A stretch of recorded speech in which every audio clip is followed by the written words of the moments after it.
Small tutorial how to remove door handle on a Mercedes CLK 209. In order to do that, we need to first start opening the door, and then here behind the door seal, just pull this out. There is a hole where one bolt is hidden, and we need to undo it in order to proceed. To undo the bolt, you need Torx key, so it looks like a star pattern, and T20 in this case.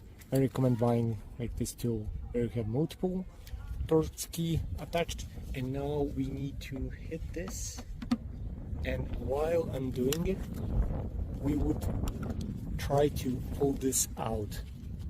You would see this starts to move, and you do not need to undo this completely.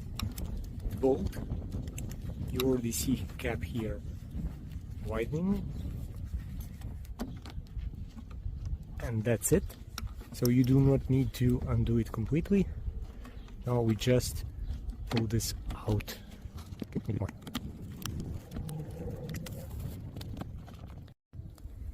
To remove this connection, take a flat screwdriver, just pry this off and then just pull it, and that would be it.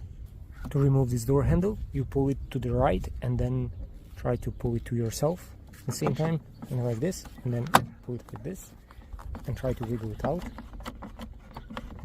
And the door handle, now this part, door handle will come off. Installing the door handle back is a bit trickier. Here we need to catch the mechanism for opening the door. I make a loop with the zip tie and then try to pull this mechanism. And now we need to keep it like this and then insert the door handle, slide it to the left, and door handle will catch this, and then we just remove the zip tie.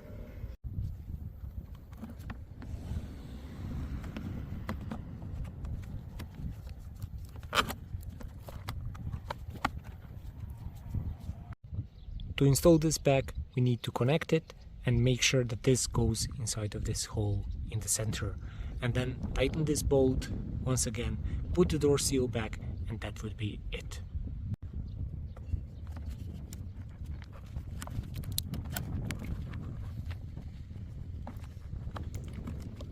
Thank you for watching, subscribe for more videos like this, and see you on the next one.